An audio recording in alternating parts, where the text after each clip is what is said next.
আসসালামু আলাইকুম রহমতুল্লাহি ওয়াবারাকাতুহু। আশা করি আল্লাহর রহমতে আপনারা সকলেই ভালো আছেন। নাফিজা তখন ইমাদকে বলল, কিন্তু ইমাদ বলল, কিন্তু কি এখন কি বাংলা সিনেমার নায়কদের মতো বলবেন খেতে পারবো না, আমায় খাইয়ে দিন? নাফিজা বলল, তা বলবো না, তবে সত্যি আমি নিজের হাতে খেতে পারবো না। ইমাদ বলল, ব্যথা তো পেয়েছেন কপালে আর পায়ে, হাতও তো পাননি, তাহলে খেতে পারবেন না কেন? নাফিজা ইমাদের প্রশ্নের কোনো উত্তর না দিয়ে বালিশ থেকে কোনো মতে বসতে চাইলেই পায়ে প্রচণ্ড জোরে টান খায়। কপালের আঘাতটা একটু বেশি লেগেছে, যার কারণে মাথাও বারবার ঘুরাচ্ছে। ইমাদ দূর থেকে তা দেখতে পেয়ে নাফিজার সামনে এসে বলল, আমায় না মেরে ছাড়বেন না আপনি? এই বলে নাফিজাকে কোনো মতে বসিয়ে ভাত মেখে ওর মুখের সামনে নিতেই ইমাদের হাতটা বারবার কাঁপতে লাগলো। নাফিজা তা দেখে হাঁ করে ওর দিকে তাকিয়ে রইল। ইমাদ তখন বলল, এমন হাঁ করে তাকানোর কি আছে, হ্যাঁ? নাফিজা বলল, না মানি আপনি আমাকে সামান্য দুটো ভাত খাওয়াতে গিয়ে আপনার হাত কাঁপছে। ইমাদ বলল, না কাঁপবে কেন? আমি তো মেয়ে, আমার 10-12টা আছে, প্রতিদিন ওদের খাইয়ে দিতে হয়, দিতে দিতে আমার অভ্যাস হয়ে গেছে, যত সব নিন খান। নাফিজা আর কোনো কথা না বলে ইমাদের হাত থেকে খাবারটা মুখে নিল। নাফিজা আনন্দে চোখ থেকে 2 ফোঁটা জল বের হলো। ইমাদ তা দেখে বলল, এ কি, নাকের জল আর চোখের জল এক করছেন কেন? তরকারিতে কি ঝাল হয়েছে বেশি? নাফিজা মাথা নেড়ে বলল, না। ইমাদ বলল, তাহলে আপনার কি সবসময় কান্না করা একটা রোগ হয়ে গেছে? নাফিজা ইমাদের কথায় ঠোঁটের কোণে মলিন হাসি ফুটিয়ে বলল, কেউ এভাবে খাইয়ে দেয়নি তো কখনো, তাই আনন্দে চোখে জল চলে এসেছে।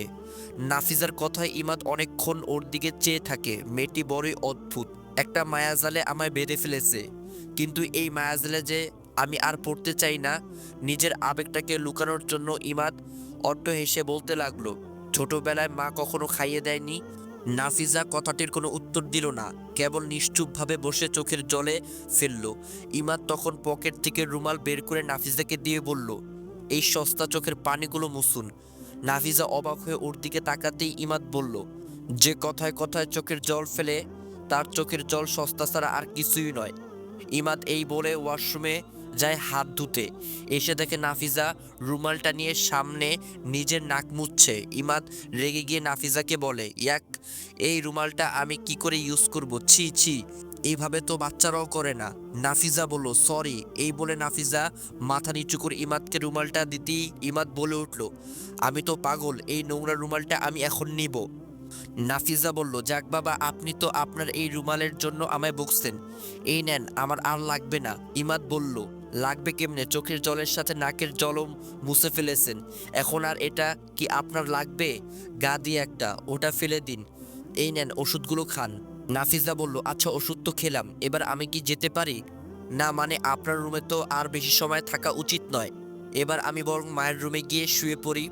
ইমাদ বলল, কি ঢং দেখাচ্ছে, এই যে এই মস্কানো পা নিয়ে 2 সপ্তাহ এই বিছানা থেকে উঠতে পারবেন কিনা সন্দেহ আছে, আর উনি যাই যাই করে যত সব।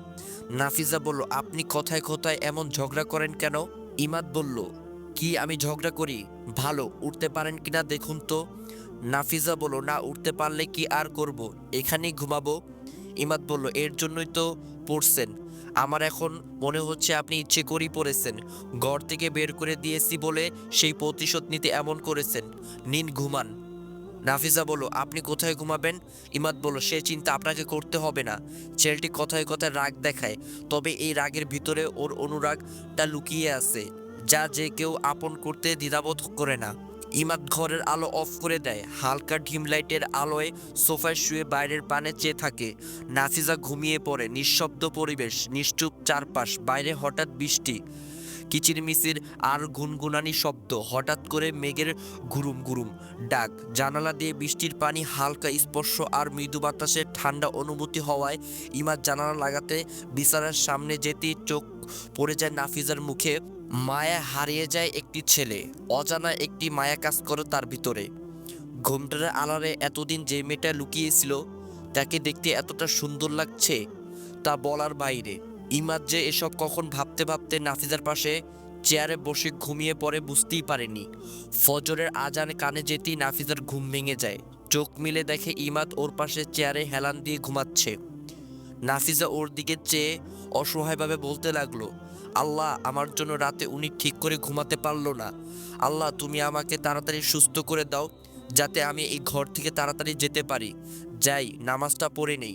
এই বলে নাফিজা নিচে পা রাখতেই ব্যথায় জোরে চিৎকার করে উঠে। ওর চিৎকার শুনে ইমাদ চোখ খুলতেই ওকে এই অবস্থা দেখে প্রচণ্ড জোরে একটা ধমক দিয়ে বলল, এত বেশি বুঝছেন কেন? এই অবস্থায় কোথায় যাচ্ছিলেন? নাফিজা বলল, না মানে উজু করতে। ইমাদ বলল, তো আমাকে ডাকলেই তো পারতেন।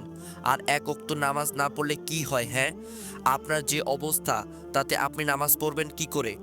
নাফিজা বলল, অসুস্থ বলে তো খাওয়া দাওয়া আর আরাম আয়েশ ছেড়ে দিছি না, তাহলে নামাজ কেন ছেড়ে দেব? ইমাদ বলল, আল্লাহ যদি এতই ভালোবাসে আপনাকে, তাহলে কষ্ট দিচ্ছে কেন?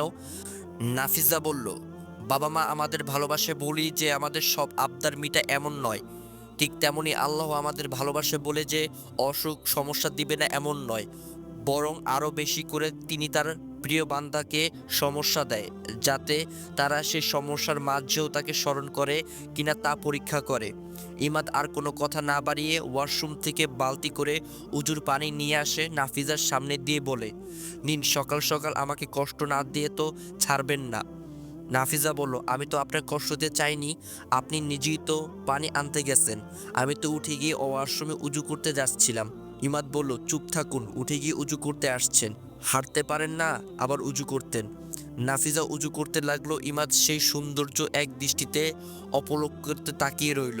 ওর পানে চেয়ে থেকে ইমাদ কল্পনার রাজ্যে বিভোর হলো। নাফিজা বলল, এই যে এভাবে কি দেখছেন? নাফিজার কথায় ইমাদ কল্পনার জগৎ থেকে বাস্তবতায় ফিরল। একটু সংকোচ নিয়ে বলল, নাথিং। আপনি এখন কিভাবে নামাজ পড়বেন? আপনি তো দাঁড়াতে পারেন না। নাফিজা বলল, আল্লাহ আমাদের জন্য সবকিছু সহজ করে দিয়েছেন। অসুস্থ অবস্থায় আমরা বসে শুয়ে এবং ইশারা দিয়েও নামাজ পড়তে পারি। ইমাদ বলল, ওকে, তাহলে আপনি পড়ুন, আমি আসছি। নাফিজা বলল, কোথায় যাচ্ছেন? নাফিজার প্রশ্নটা শুনে ইমাদ নাফিজার দিকে তাকাতেই নাফিজা বলতে লাগলো, না মানে এত সকাল সকাল বাইরে যাচ্ছেন তো, তাই জিজ্ঞাসা করলাম। আর তাছাড়া আপনি নামাজ পড়বেন না? ইমাদ বলল, যিনি আমার স্ত্রীকে আমার থেকে কেড়ে নিয়েছেন তিনি কখনোই আমাকে ভালোবাসতে পারে না, সুতরাং আমি আসছি। ছেলেটা এখন নিজের কাছের মানুষটার মৃত্যুটা মেনে নিতে পারছে না, কিন্তু কেন সে বুঝে না একদিন আমাদের সকলকে তার কাছে চলে যেতে হবে, আর এটাই নিয়ম। কেউ হয়তো 2 দিন আগে যায়, কেউ হয়তো 2 দিন পরে। নাফিজা দীর্ঘ শ্বাস ফেলে নামাজে মগ্ন হলো।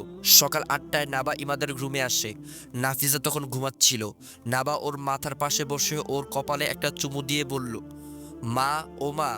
নাবার আলতো উষ্টনের স্পর্শে নাফিজার ঘুম ভেঙে যায়। মায়ামাখা মুখখানি দেখতে পেয়ে নাফিজা একটু উঠে বসে নাবাকে আদর করে বলল, নাবা, তুমি এখানে? নাবা বলল, মা, তুমি ভালো আছো? নাফিজা বলল, হ্যাঁ তো মা, এই যে ভালো আছি। নাবা বলল, মা, আপু আপু আতে করে কাঁদতে, পুপু পুপু বলতে তোমাকে ব্যথা দিতে। নাফিজা নাবার আদো আদো মুখের বাণী শুনে বুঝলো সব ঘটনা। নিশ্চুপ হয়ে গেল। নিতুকে বাইরে যেতে দেয়নি বলে ও এভাবে নওরিনকে ব্যবহার করে আমাকে। এমন সময় ইমাদ রুমে আসে। নাবাকে দেখে বলে, আম্মু, তুমি এখানে? নাবা বলে, বাবা, দানো দানো বোন আম্মুকে। অমনি নাফিজা নাবার মুখ চেপে ধরলো। ইমাদ তা দেখে বলল, ওর মুখ চেপে ধরলেন কেন? ও কি বলতে চেয়েছে? নাফিজা বলল, কিছু না, আসলে এমনি। ইমাদ নাবার কাছে এসে নাফিজার হাতটি সরিয়ে বলল, আম্মু, তুমি কি বলতে চাও? নাবা ইমাদের প্রশ্ন শুনে নাফিজার দিকে তাকালো। নাফিজা নাবাকে ইশারা দিয়ে চুপ থাকতে বলে। ইমাদ আবারও নাবাকে জিজ্ঞেস করে, বলো, তুমি কি বলতে চেয়েছো? নাবা বলল, না, কিছু না। এই বলে নাবা এক দৌড় দিয়ে রুম থেকে চলে গেল। নাফিজা জোরে একটা শ্বাস ফেলে বলল, বাঁচা গেল। ইমাদ তা দেখে বলে, কোনো কিছু তো আপনি আমার থেকে গোপন রাখতে চাচ্ছেন। নাফিজা বলল, কি গোপন রাখবো? মানে এসব না বলে আপনি এতক্ষণ কোথায় ছিলেন সেটা বলুন। ইমাদ বলল, সেটা জেনে আপনি কি করবেন? এনিওয়ে, আমি নিচে থেকে আসছি। ইমাদ নিচে নামতেই দেখে চারপাশে নিশ্চুপ, কোনো সারা শব্দ নেই। রান্নাঘরেও কেউ নেই। কদম, বুয়া, মা, কাউকে কোথাও দেখা যাচ্ছে না। ইমাদ আশ্চর্য হয়ে সালেহার ঘরে গিয়ে দেখে সালেহা শুয়ে রইছে। ইমাদ বলল, মা, কি হয়েছে? তুমি এভাবে শুয়ে রইছো কেন?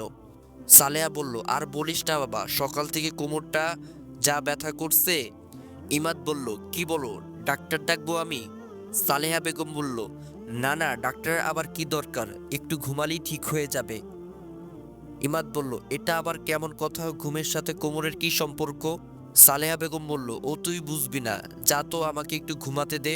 ইমাদ বলল, সে তো বুঝলাম, কিন্তু সকালের নাস্তা কি আজ তৈরি হবে না? বুয়া কদম ভাই ওরা কই? সালেহা বলল, ওদের সবারও কোমর ব্যথা। ইমাদ বলল, কি? সালেহা বেগম বলল, না মানে বাবা, কদমের হাতে ব্যথা, তো তাই সে আসবে না, আর সকিনার পা ব্যথা, তাই ও আসবে না। ইমাদ বলল, যাক বাবা, তোমরা কি সবাই নাফিজার সাথে রুগী হয়ে গেছো? এখন বাচ্চাদের কি খাইয়ে স্কুলে পাঠাবো? আর তাছাড়া নাফিজার ওষুধ খেতে হলে তো কিছু খেতে হবে। সালেহা বলল, হ্যাঁ তাই তো বাবা, না হলে মেয়েটি কিভাবে সুস্থ হবে? আমি বলি কি, তুই তো অনেক ভালো রান্না করতে পারিস, আগে মানে মিতুর জন্য, এই আমার জন্য তুই তো কত কিছু অফ ডেতে রান্না করতি, তো আজকে না হয়। অমনি ইমাদ চোখ বড় বড় করে তাকাতেই সালেহা আস্তে আস্তে বলল, না মানে আমি নাবা আর নরিনের কথা ভেবেই বলছি, নাফিজার জন্য কিন্তু বলিনি। আর তাছাড়া আমিও কতদিন হয়ে গেল তোর হাতের খাবার খাই না, আগের মতো একটু হাসি খুশি থাক না বাবা, আগের মতো শখ করে একটু কিছু রান্না কর। ইমাদ বলল, না মা, এসব আর আমার দ্বারা হবে না, যার জন্য করতাম সে তো আমায় ছেড়ে চলে গেছে, সো আমি পারবো না। ইমাদ এই বলে চলে যায়। সালেহা মুচকি এসে বলল, বাবা তোকে যে আজ রান্নাঘরে যেতেই হবে, কারণ আমরা সবাই যে রুগী। কথাটা বলে হা হা করে হাসতে লাগলো। ইমাদ উপরে গিয়ে নাফিজার সামনে এদিকে থেকে ওদিকে পায়চারি করতে লাগলো আর নিজে নিজেই বকবক করতে লাগলো, এই আমাকে রান্না করতে বলেছে, আমি কি মেয়ে নাকি যে রান্না করব? যত সব, আমার হয়েছে সব জ্বালা, সবাই রুগী, শুধু আমি সুস্থ, তাই মেয়েদের মতো এখন আমাকে রান্না করতে হবে। এই বলে ইমাদ নাফিজার দিকে চেয়ে রইল। নাফিজা ভয়ে ভয়ে ইমাদকে বলল, আমি কিন্তু কিছু করিনি, তাহলে আমার দিকে তাকিয়ে আছেন কেন? ইমাদ বলল, আপনার জন্যই তো বাড়ির সকলে অসুস্থ। নাফিজা বলল, কে আবার অসুস্থ হলো? ইমাদ বলল, কে আবার? আমার মা জানের কোমর ব্যথা, কদমের হাত ব্যথা, বুয়ার পা ব্যথা। নাফিজা বলল, ও মা, এত ব্যথা কেন? ইমাদ বলল, কারণ আজকে ব্যথা দিবস। নাফিজা বলল, সত্যি আজকে ব্যথা দিবস? আগে বলবেন না? এই বলে নাফিজা ইমাদের দিকে তাকাতেই দেখে সাহেব রেগে দানবের মতো হয়ে গেছে। নাফিজা ইমাদের চেহারার দিকে চেয়ে বলল, এইভাবে তাকাবেন না, ভয় লাগে। ইমাদ বলল, চুপ থাকুন, আমি মরছি জ্বালায় আর আপনি মজা করছেন। নাফিজা চুপ হয়ে বসে রইল। ইমাদ কিছু সময় চুপ থেকে নাফিজাকে বলল, আমার কি মনে হয় জানেন? আমার মনে হয় মা এসব ইচ্ছে করেই করছে, যাতে আমি রান্না করতে যাই। আমি কি মেয়ে যে রান্নাঘরে যাব রান্না করতে? আজকে সারাদিন সবাই না খেয়ে থাকুক, তাতে আমার কি? এই যে আমার বোনটা নিতু এত বড় হয়েছে অথচ রান্নাও করতে পারে না, আমার বৌমণি ওরফে ভাবি, তেনাকে যদি ভাবি বলি আরেক কি চেঁচামেচি শুরু করে। ভাবি শব্দটা নাকি অনেক গাইয়া, অথচ রান্না বান্না খেলতেও পারে কিনা সন্দেহ আছে। আর আমাকে দেখুন, আমি পড়াশোনার জন্য যখন বাইরে ছিলাম তখন তো ব্যাচেলার ছিলাম, ব্যাস নিজের রান্না নিজেই করতাম। রান্না তো মানুষের একটা শখও হতে পারে, কিন্তু আজকালের মেয়েরা রান্না করতেই চায় না, কিন্তু ওরা বুঝে না। ইমাদ চুপ হয়ে গেল, কেননা নাফিজা ওর মুখের ভিতরে কয়েকটা কাগজ ঢুকিয়ে দেয়। ইমাদ রেগে গিয়ে বলে, আপনি এটা কি করলেন? নাফিজা বলল, সেই কখন থেকে কানের সামনে বকবক করেই যাচ্ছেন। কয়টা বাজে খেল আছে? 8:30। আজকেও কি নাবা নরিন স্কুলে যাবে না? ইমাদ বলল, কি 8:30 বেজে গেল? ইমাদ ঘড়ির দিকে তাকিয়ে এক দূরে রান্নাঘরে চলে যায়। নাফিজা বসে বসে মুচকি হাসতে থাকে, আর এদিকে ইমাদ রান্নাঘরে গিয়ে রুটি আর ডিম ভাজি করে। নাবা নরিন, নিতু, সালেহা সবাই ইমাদকে রান্নাঘরে দেখে অবাক। সালেহা আড়াল থেকে দাঁড়িয়ে ইমাদকে রান্নাঘরে দেখে বলল, বললাম না বাবা, আজকে তোকে দিয়ে আমি সকালের নাস্তা বানাবো, কতদিন পর তুই আবার একটু রান্না করলি। নিতু তো নাফিজের উপর রেগে শেষ। ভাবি মারা যাওয়ার পর ভাইয়া কখনোই রান্নাঘরের সামনে পর্যন্ত আসে না, অথচ এই মেয়েটির জন্য আজ আবারও ভাইয়া নাস্তা বানাচ্ছে। নাস্তা বানানো শেষ হতে ইমাদ নাবা আর নওরিনকে রেডি করে খাবার খাইয়ে স্কুলে দিয়ে আসে। স্কুল থেকে বাসায় এসে মাকে নাস্তা দিয়ে নাফিজার কাছে রুটি আর ডিম ভাজি নিয়ে যায়। নাফিজা ইমাদকে এই অবস্থা দেখে পুরাই অবাক। এত সুন্দর মনটা এতদিন কোথায় লুকিয়েছিল? ওর রাগের ভিতরে যে এত সুন্দর একটা মন আছে তা আমরা কেউই দেখতে পাইনি। ইমাদ বলল, এই যে কি ভাবছেন? নাফিজা বলল, না কিছু না। অবশেষে আপনি তাহলে রান্নাঘরে গেলেন? ইমাদ বলল, কি করব বলুন, রান্নাঘরে না গেলে যে আপনার ওষুধ খাওয়া হতো না। নাফিজা বলল, আমি ওষুধ না খেতে পারলে তো তাতে আপনার কি? ইমাদ কিছু সময় চুপ থেকে বলল, আপনি ওষুধ খেতে না পারলে যে আমার রুম থেকে তাড়াতাড়ি চলে যেতে পারবেন না? নাফিজা বলল, আসলে কি শুধু এর জন্যই? আসলে আমি বড্ড বেশি বোকামে, তাই হয়তো। ইমাদ বলল, কি হলো, আবার কি ভাবছেন? নাফিজা বলল, ভাবছি আমি সুস্থ হয়ে গেলে শুধু এই রুম থেকে নয়, এই বাড়ি থেকে চলে যাব। কথাটি শুনতে ইমাদের কেমন যেন খারাপ লাগছিল। ইমাদ বুঝতে পারছিল না কেন, কারণ সে তো এটাই চেয়েছিল, এই মেয়েটি যেন ওর জীবন থেকে দূরে চলে যায়। তাহলে আজ যখন চলে যাওয়ার কথা বলছে, তাহলে খারাপ লাগছে কেন? ইমাদ বলল, তা এখান থেকে কোথায় যাবেন? নাফিজা বলল, গ্রামে। ইমাদ বলল, কি মায়ের কাছে? মা শব্দটি শুনলেই মেয়েটির চোখ দুটো জলে ঝাপসা হয়ে যায়। নিয়তির পরিহাসে ছোটবেলা বাবা মারা যায়, আর মা নিজের আপন হয়ে ও সবসময় সৎ মায়ের মতো আচরণ করেছে। ভেবেছিলাম জীবনে এমন একটা প্রিয় মানুষ আসবে যার আগমনে আমি আমার সমস্ত দুঃখ কষ্ট ভুলে যাব, কিন্তু সবার কপালের সব সুখ যে আর হয় না। এমন একটা মানুষ জীবনে আসলো যে কিনা নাফিজার চোখে মুখে বেদনার সেই নীল রংটা ফুটে উঠে। অবশ্য উঠবে নাই কেন, এমন একটা অমানুষের সাথে বিয়ে হয়েছে যে বিয়ের রাতই নাফিজার বুঝে ফেলেছে এর সাথে সংসার করা যাবে না। কিন্তু লোকনিন্দার থেকে বাঁচতে 2টা বছর মেয়েটি সমস্ত কষ্ট সহ্য করে সংসারটা করে। অবশেষে একদিন সত্যি ধৈর্যের বাঁধ ভেঙে যায়, আর পারলো না, ডিভোর্স দিতে হলো। কিন্তু মেয়েটি বুঝলো না, আমরা এমন একটা সমাজে থাকি যেখানে একজন মেয়ে স্বামীকে ডিভোর্স দেওয়া মানে সে এমন কিছু করে ফেলেছে যার জন্য প্রতি মিনিট মিনিটে তাকে মৃত্যুর স্বাদটা গ্রহণ করতে হবে। ওর কোনো অধিকারই নেই ভালোভাবে বাঁচার, ওর কোনো অধিকারই নেই অমানুষের কারোর সাথে বিয়ে হলে তাকে ডিভোর্স দেওয়ার। আর যদি হয় সে ফরেস্টগার মেয়ে, তাহলে তার ফরেস্টগারিতা নিয়ে কথা উঠেই। ফরেস্টগার মেয়ে মানে তোমার স্বামী রাতে যদি মদ খেয়ে এসেও তোমাকে মারে, সমাজের মানুষের কথা অনুযায়ী তোমার কাছে সে ব্যথা অমৃত্যুর মতো লাগতেই হবে, আ করতেও পারবে না। নাফিজা টপ টপ করে চোখের জলগুলো ছেড়ে দিল।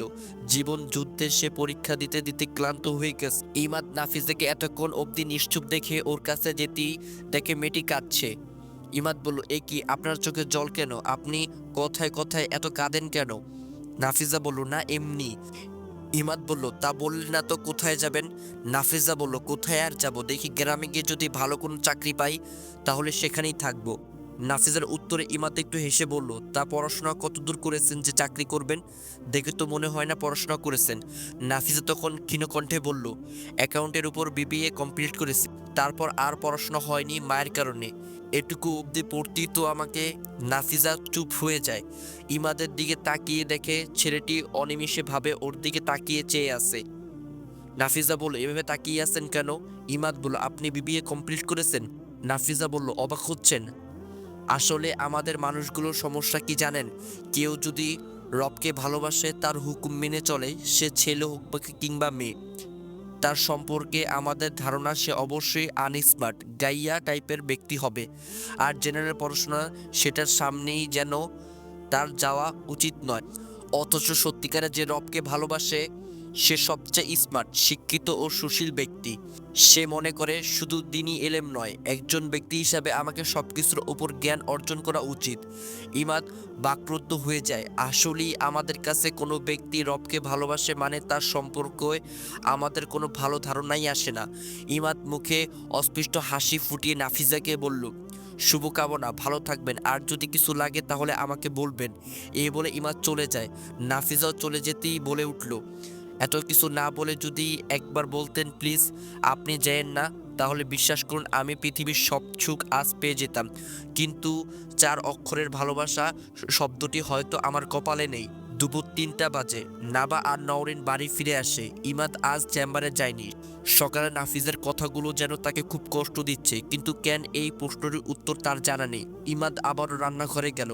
নিজেই নিজেকে বলতে লাগলো, ইমাদ, যেহেতু মেয়েটি চলে যাবে সেহেতু যে কয়দিন এই বাড়িতে আছে মেহমান হিসাবে তুই না হয় তার সেবা কর।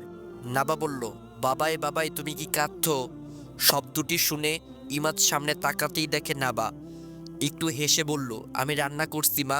নাবা বলল, কার জন্য? মায়ের জন্য? ইমাদ অবাক হয়ে যায়। নাবার সামনে গিয়ে হাঁটু গেড়ে বসে নাবাকে জিজ্ঞেস করলো, আচ্ছা মা, তুমি ওকে মা বলে ডাকো কেন? নাবা বলল, বাবা দে মাকে মা বলবো না তো কি বলবো?